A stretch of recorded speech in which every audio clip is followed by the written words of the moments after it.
Selamat pagi. Perkenalkan, nama Miss Vera Yuliana, guru mata pelajaran PPKN atau Pendidikan Kewarganegaraan.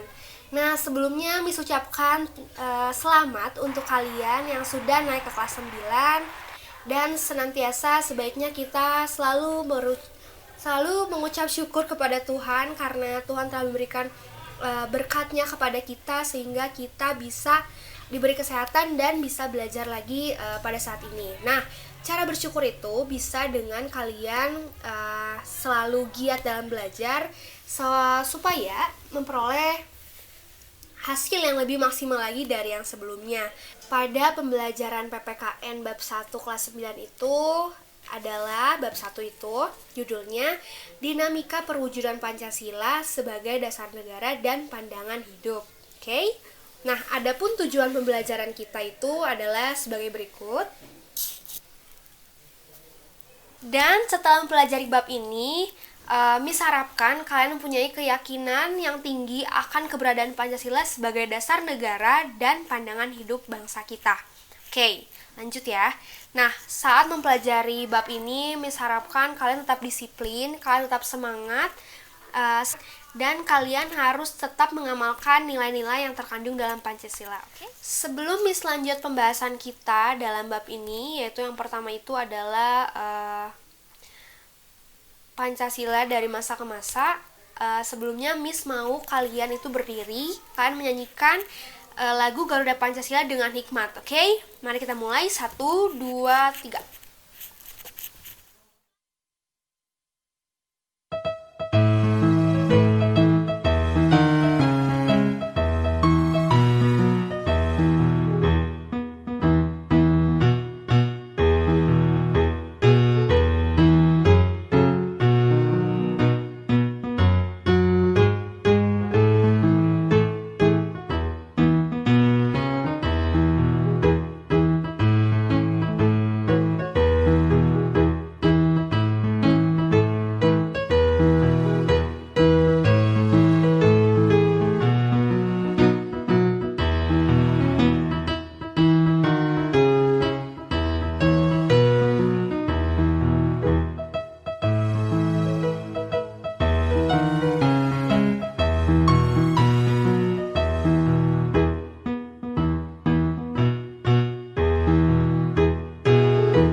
Nah, setelah kalian menyanyikan lagu Garuda Pancasila, apa sih yang kalian rasakan?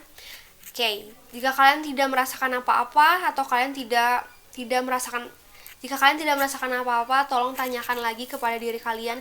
Jika kalian tidak merasakan apa-apa, berarti kalian itu menyanyikannya tidak dengan hikmat. Oke? Nah, dan jika kalian setelah menyanyikan lagu Garuda Pancasila itu kalian merasa bangga dengan Pancasila sebagai dasar negara kita, itu berarti kalian sudah memiliki rasa nasionalisme dan itu sangat bagus ya, pertahankan. Nah, dalam lagu Garuda Pancasila itu dikatakan liriknya itu ada yang mengatakan Garuda Pancasila, akulah pendukungmu, yang artinya akulah pendukung Pancasila. Aku ini pendukung Pancasila dan kalian pun harus menjadi pendukung Pancasila. Karena apa? Karena Pancasila itu adalah dasar negara kita. Nah, artinya, jika kita mendukung Pancasila, kita itu harus berpegang teguh kepada Pancasila. Kita itu harus berkomitmen dengan Pancasila. Dengan cara apa? Dengan cara kita mengamalkan nilai-nilai Pancasila dalam kehidupan sehari-hari kita.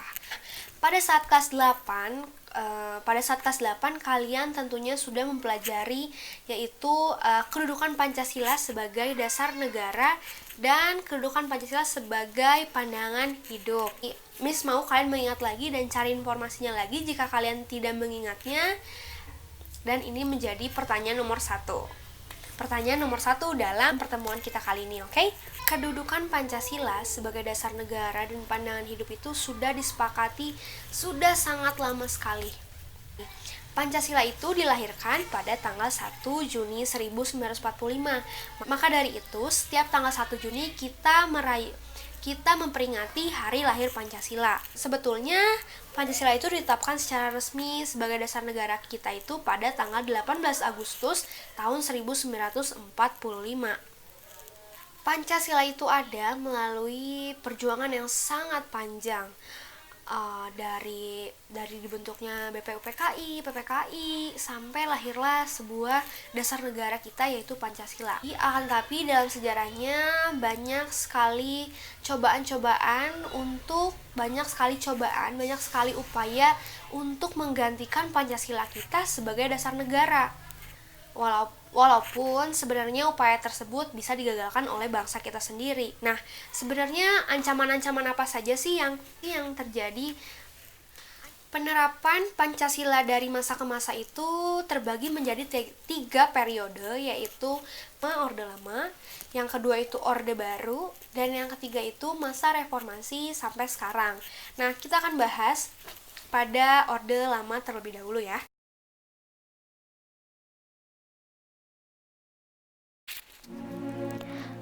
Pemberontakan PKI di Madiun ini terjadi pada tanggal 18 September 1948. Pemberontakan ini dipimpin oleh Musso dan tujuan utamanya yaitu adalah mendirikan negara Soviet Indonesia yang berideologi komunis. Dengan kata lain, pemberontakan ini akan mengganti Pancasila dengan paham komunis. Pemberontakan ini merupakan pemberontakan besar pertama setelah Indonesia merdeka. Lalu yang kedua itu adalah pemberontakan Darul Islam atau Tentara Islam Indonesia yang dipimpin oleh Sekar Maji. Pemberontakan ini ditandai dengan didirikannya Negara Islam Indonesia oleh Kartosuwiryo pada tanggal 7 Agustus 1949. Tujuan utama didirikannya NII ini adalah untuk menggantikan Pancasila sebagai dasar negara dengan syariat Islam. Tetapi gerakannya bertentangan dengan ajaran Islam yang sebenarnya. Mereka melakukan perusakan dan pembakaran rumah-rumah penduduk, membongkar jalan-jalan kereta api, perampasan harta benda milik penduduk, serta melakukan penganiayaan terhadap penduduk. Dan upaya penumpasan pemberontakan ini memakan waktu yang cukup lama. Kartosuwiryo bersama para pengikutnya baru bisa ditangkap pada tanggal 4 Juni tahun 1962.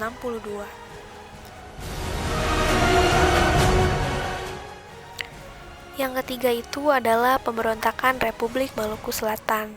Republik Maluku Selatan ini merupakan sebuah gerakan separatisme dipimpin oleh Christian Robert yang bertujuan untuk membentuk negara sendiri yang didirikan tanggal 25 April tahun 1950.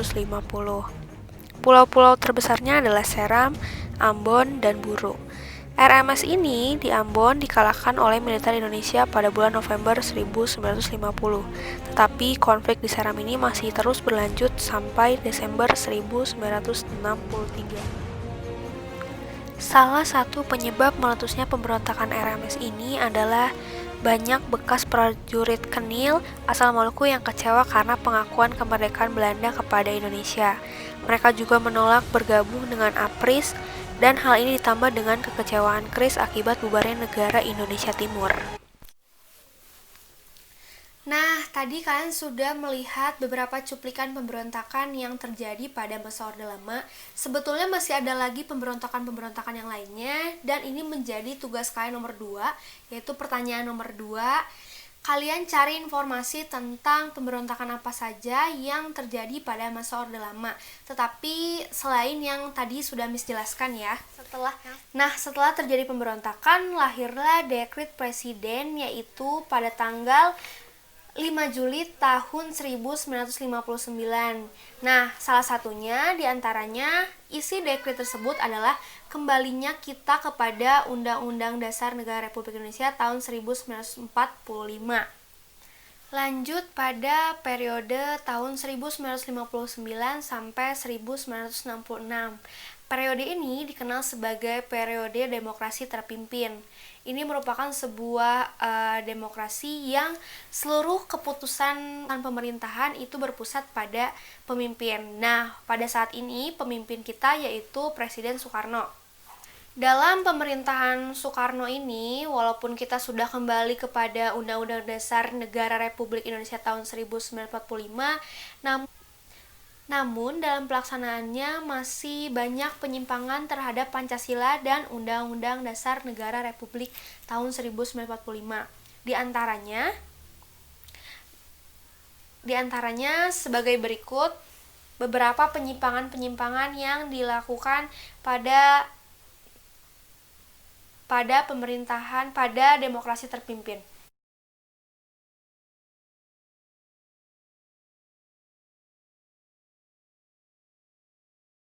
Nah, yang terakhir itu pada periode ini yaitu adanya pemberontakan PKI kembali, yaitu pada tanggal 30 September tahun 1965 yang diketuai oleh Aidit. Dan peristiwa ini disebut sebagai G30 SPKI. Namun pemberontakan ini tetap bisa digagalkan oleh bangsa kita sendiri, dan para pelakunya itu berhasil ditangkap dan dijatuhi hukuman sesuai dengan perbuatannya. Sampai sini jika ada yang ingin kalian tanyakan, boleh kalian tulis pertanyaannya di buku tulis kalian. Nah, lanjut. Setelah G30 SPKI berakhir, lahirlah Orde Baru. Dan Jenderal Soeharto itu menjadi pemimpin negara kita. Pada orde ini, visi utamanya yaitu adalah melaksanakan Pancasila dan Undang-Undang Dasar Negara Republik Indonesia ini secara murni dan konsekuen dalam berbagai bidang kehidupan. Dan pada masa pemerintahan Orde Baru ini, pembangunan nasional itu sudah dilakukan secara bertahap dan berkesinambungan melalui Repelita dan GBHN. Dalam pemerintahan Orde Baru itu ada beberapa kelebihan dan kekurangan dalam penerapan Pancasila dan Undang-Undang Dasar Negara Republik Indonesia tahun 1945. Nah, ini menjadi pertanyaan nomor 3. Kalian coba sebutkan apa saja kelebihan dan kekurangan dalam penerapan Pancasila pada masa Orde Baru. Lalu yang ketiga itu ada masa reformasi, yaitu tahun 1998 hingga sekarang. Pada masa reformasi ini, penerapan Pancasila sebagai dasar negara itu selalu mengalami tantangan, yaitu kondisi kehidupan masyarakat yang diwarnai dengan kebebasan. Penerapan konsep kebebasan yang tanpa batas ini memicu konflik, yaitu pergaulan bebas, adanya peredaran narkoba, adanya konflik kekerasan, sehingga terjadinya perpecahan di antara masing-masing rakyat Indonesia. Setelah kita ketahui tantangan yang pertama itu adalah kebebasan hidup dalam masa reformasi, kebebasan hidup yang tanpa batas. Lalu yang kedua itu adalah menurunnya rasa persatuan dan kesatuan, ditandai dengan adanya konflik antar daerah, lalu ada tawuran antar pelajar, lalu ada kekerasan dalam memecahkan masalah. Salah satu cara untuk menghadapi tantangan-tantangan ini dan cara untuk menghindari masalah-masalah ini terjadi lagi itu adalah dengan maunya kita berkomitmen kepada Pancasila, karena Pancasila itu merupakan dasar negara kita. Kenapa disebut sebagai dasar negara kita? Yaitu karena Pancasila itu merupakan tuntunan, merupakan pedoman untuk bangsa kita dalam segala aspek kehidupan. Dan kita ini harus mampu mengamalkan Pancasila, mengamalkan nilai dari butir-butir Pancasila dalam kehidupan sehari-hari agar kita ini dapat menghindari konflik yang terjadi dan kita ini dapat melakukan hal-hal baik yang sesuai dengan Pancasila. Dan untuk itu pertanyaan terakhir yaitu pertanyaan nomor 4, hal-hal apa saja yang dapat kalian lakukan sebagai generasi muda untuk mencegah terjadinya konflik-konflik yang terjadi di masa sekarang ini. Jika ada hal-hal yang ditanyakan atau hal-hal yang kurang jelas, kalian bisa catat pertanyaannya, kalian bisa tulis pertanyaannya apa, nanti minggu depan kita bahas. Nanti minggu depan bisa kita bahas kembali, oke? Jadi Miss cukupkan saja sampai sini. Semoga kalian paham apa yang Miss jelaskan. Maaf jika banyak sekali kekurangan, entah itu suaranya yang kurang terdengar atau emang Miss yang terlalu cepat menyampaikan atau apapun itu. Miss terima sarannya. Jika kalian ingin memberi saran kepada Miss, Miss pamit undur diri dan kita lanjut di Google Classroom ya. Bye.